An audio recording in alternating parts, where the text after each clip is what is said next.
네, 안녕하십니까. 저는 고종환 TV를 운영하고 있는 고종환 한국자산관리연구원장 겸 한양대 부동산 융합대학원 특임 교수입니다. 오늘도 함께 해주셔서 감사드리고, 오늘 주제는 금리 인상과 부동산 시장입니다.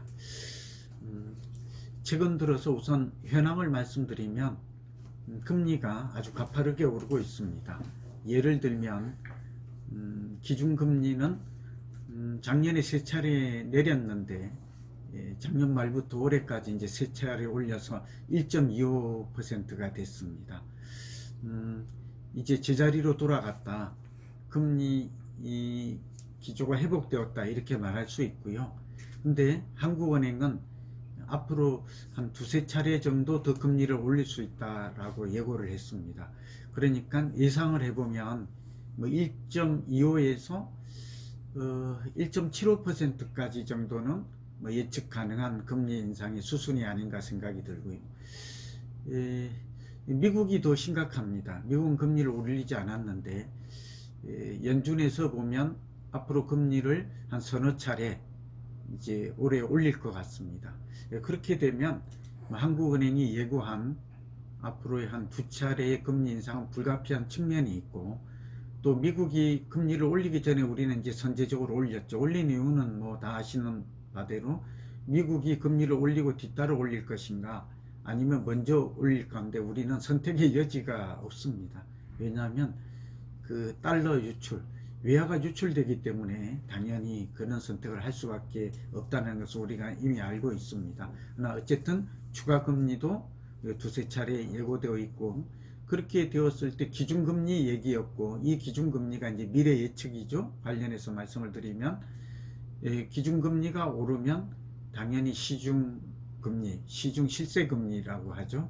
주로 이제 우리가 가까이 있는 게 주택담보대출 금리, 이제 정책 모기지론을 포함해서 그렇게 볼 수 있고, 하나는 이제 주로 전세대출, 또 신용대출, 이렇게 구분해서 볼 수가 있겠습니다. 얘기하면 좀 복잡하니까 우리가 가장 많이 하고 있는 게 이제 주택담보대출 금리가 이미 시중금리는 5%, 이 5%를 넘어섰습니다.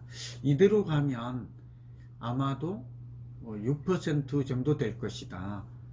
그리고 신용대출 금리도 이미 4%를 넘어서고 있어서 5%, 그러니까 신용대출 5%, 주택담보대출 이제 6%, 여기도 고정대출과 또 변동금리가 있죠. 고정금리와 이미 이제 지금 변동금리 중심으로 얘기를 하고 있어요. 이유는 변동금리로 대출받은 사람이 전체의 한 75%, 5, 6% 정도 됩니다.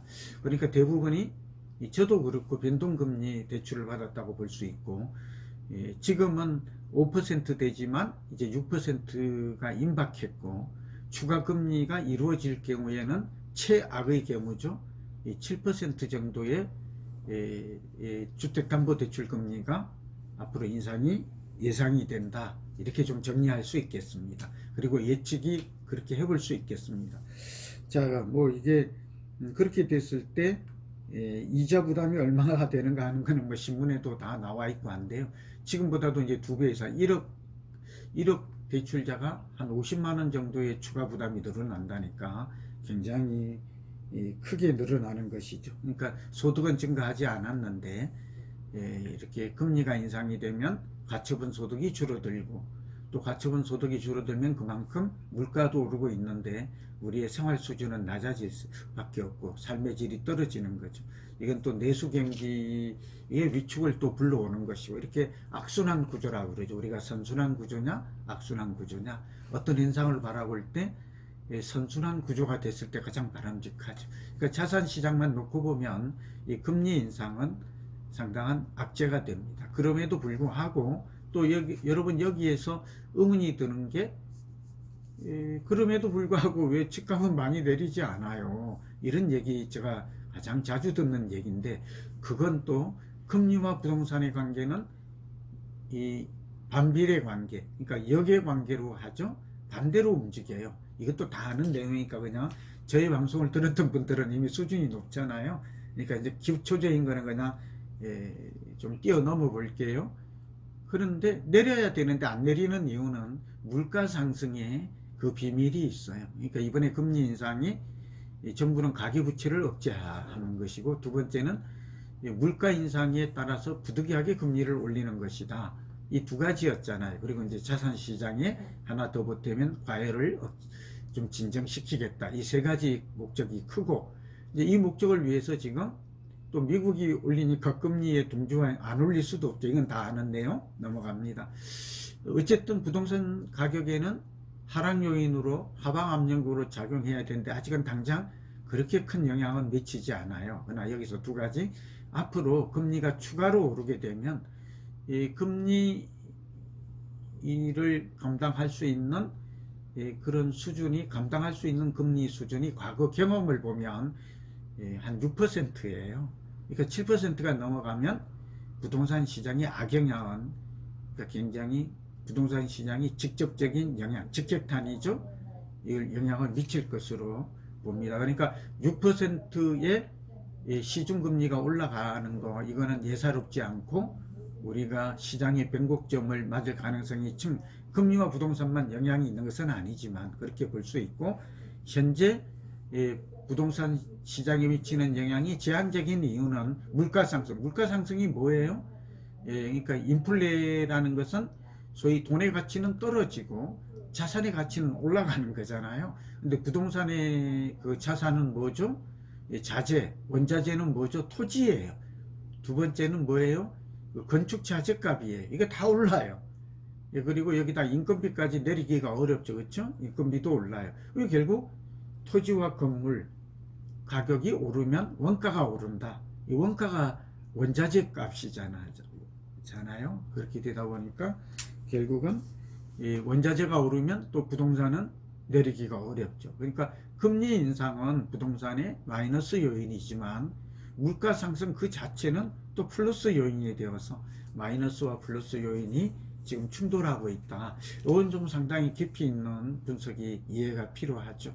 오늘 그 얘기를 좀 드리고 이제 예측을 해보면, 부동산 시장 예측이죠. 이제 금리를 중심으로 이게 가장 큰 지금 이 한 가지만 미치는 것은 아니라는 것을 우리가 다 알고 있죠. 5가지죠. 수요 공급, 정책, 금리, 유동성, 구매 심리, 해외 부동산, 이렇게 여러 가지를 봐야 하는 거. 이거는 우리가 알고, 이게 변하면 안 돼요. 어떤 전문가들은, 얼치기들은 자꾸 이제 금리만 가지고 보는데요. 그건 정말 진짜 전문가가 아니고 부동산 경제학적 접근은 정말 아닌 것입니다. 그러나 지금은 이제 금리 변수가 몹시 중요해졌다. 오늘 제 강의의 주제는, 또 다른 얘기는 우리가 지난번에도 했고 또 앞으로도 할 거잖아요. 오늘 금리만 좀 중심으로 놓고 보아도 지금 부동산 시장이 변화하는 가장 큰 그 악재라고 볼 수 있어요. 지금 구매 심리가, 저는 개인적으로는 국토연구원 자료를 많이 신뢰를 하는데, 부동산 소비 심리 지수가 최근에 10%포인트가 아래에서 108이 됐대요. 아직은 100이 아니에요. 이 얘기는 본격적 하락은 아니다. 혹시 다음 달, 이번 달이죠. 1월에 만약 이게 100으로 또 10%포인트가 그럴 수 있죠. 하락하면 이제 정말 변곡점이 오는 거예요. 심리 지수만 놓고 보면. 그리고 가격 하락은 아직은 50%가 안 되고 있거든요. 그러니까 이제 지방과 외곽과, 그러니까 단기 급등했던 중저가 지역, 이런 지역들이 좀 내리고 있죠. 그러나 이게 지금 서울 강남과 또 서울의 그 인기 지역에도 영향을 미치고 있다라는 것은, 이건 좀 예사롭지가 않아요.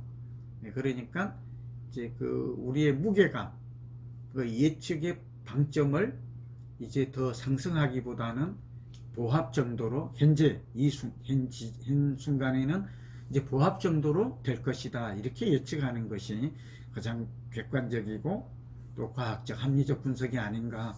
또 다음에 하겠습니다만, 그런 상황이에요. 때마침 지금 이 구정 설을 지금 눈앞에 두고 있거든요. 그러니까 추석과 설이 하나의 그 변곡점이 되는 경우가 많았어요. 그래서 저는 이번 설 이후에 봄 이사철이 이제 시작이 되었을 때 시장에 어떤 변화, 움직임이 나타날까를 좀 면밀히 보고자 합니다. 오늘 이제 좀 오늘 저희 강의 네 준말을 하고자 하는데, 첫 번째, 금리의 급등이 결국은 물가 상승이라는 그러한 집값의 상승 요인도 있지만 결국은 부동산 시장에 큰 영향을 미치는 태풍으로 등장했다. 추가 금리가 2차례 정도 더 예고되어 있다. 뭐 다 아시겠습니다만 이미 뭐 한국은행이 발표를 그렇게 했어요. 또 미국이 한 서너 차례 금리가 예고되어 있다. 이제 양적 완화 충소, 테이퍼링이죠. 이렇게 본다면 집값은 이제 오르더라도 크게 오르기는 어렵다. 이제 심리 지수가 꺾이고 있고 하락 지역이 늘어나고 있고, 이런 모든 것들을 본다면 영끌하거나 비투했던 분들이 좀 예상외의 상황을 맞을 수도 있겠구나. 그리고 다주택자 같은 경우도 이제는 좀 매도를 좀 저울질할 필요성이, 좀 실행할 필요성도 좀 다가온 게 아닌가, 그런 여러 가지 예측을 해봅니다. 1주택자인 경우는 기다렸기 때문에 좀 더 인내심을 좀 발휘하시라. 기다림의 미학이 필요하다. 1주택자는 갈아타기 해라. 늘 말하죠. 우리 방송 보시는 분들은 어느 지역, 어떤 아파트로 갈아타라 할지 다 답을 알고 계실 것 같아요. 그게 지금 제가 개발해서 지금 무료로 제공하고 있는 살집 팔집 어플이죠. 그렇죠? 웹도 가능하고, 이걸 통해서 한번 보시기 바랍니다. 뭐 나머지는 전부 다 뭐 부연적인 설명이라서 핵심은 보시고 갈아타기 하라. 그리고 부득이하게 집을 사더라도 살집 팔집 어플에서 살기 좋고 사기 좋은 주거가치와 투자가치 높은 부동산을 선택하는 것만이 지금으로서 우리가 할 수 있는 가장 합리적이고 효과적인 그런 선택이다라는 말씀을 드려요. 자, 그리고 이제 정부 쪽에 제가 좀 건의를 하면, 공무원들도 좀 우리 방송을 보신다고 제가 얼마 전에 금융위와 금감원 국장님들 강의 때 만났더니 저희 유튜브를 보고 계신데요. 그래서 좀 건의 겸해서 정책 제안을 드리면, 금리가 이렇게 많이 오르면 은행만 배를 불려요. 근데 은행 같은 경우에는 사실은 공기업이나 국가기관이 아니잖아요. 그러니까 금리가 내리면 대출이 많아져서 이익을 보고, 금리가 올라가면 예대 마진이, 제가 은행을 막 비난하거나 욕하려는 게 아니에요. 근데 이로 인해서 가장 손해를 보는 분은 비투하거나 영끌했던, 영혼을 끌어모았던 집 샀던 사람이잖아요. 이 사람들이 무슨 집 하나 샀는데 실소유자인데 크게 잘못됐겠어요. 오히려 문재인 정부의 정책을 탓할 수밖에 없는 건데요. 이렇게 그 최초 주택자나 실소유자에 대해서는 정부가 가상금리 이런 걸 올리지 못하도록 좀 억제하거나, 부도가 난 것도 아니잖아요. 연체가 되는 것도 아니니까 이런 분에 대해서는 금리를 좀 내리게끔 해야 되고, 또 은행이 모든 이익을 예대마진을 다 가져가는 것, 이것도 옳지 않다고 봐요. 이게 사회적 정의나 공평성에서 뭐 명태금이나 올려주고 뭐 배당이나 늘리고 하면 그 돈들이 다 어디에서 나왔겠어요? 말하지 않아도 시간이 제한되어 있으니까. 그래서 저는 좀 예외를, 금융 지도를, 감독을 강화할 필요가 있겠다. 만약 은행이 또 망하면 방만하게 경영, 이번에 또 국민들 세금을 거두어서 공적 자금을 또 투입한다고 그래요.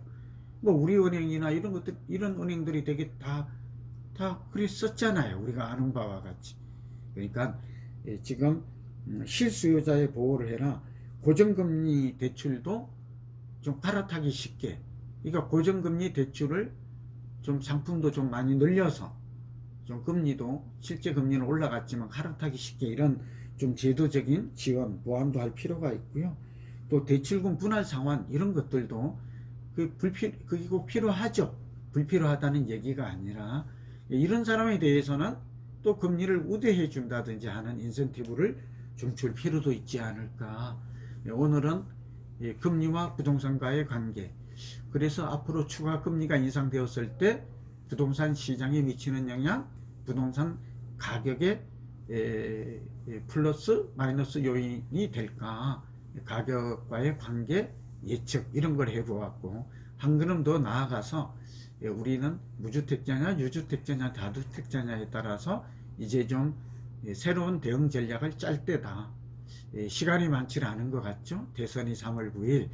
저는 봄 이사철이 어쨌든 자산을 교체하고 갈아타게 하고 포트폴리오의 재구성이라고 해서 자산을 재배분하는 아주 적기로 판단되어서 오늘 그런 말씀을 드리고, 금융정책당국에도 실수요자를 위한 보호, 이럴 때 손 놓고 있는 것이 이 능사는 아니죠. 그런 의미에서 오늘 그런 몇 가지 주제를 가지고 얘기를 나누어 보았습니다.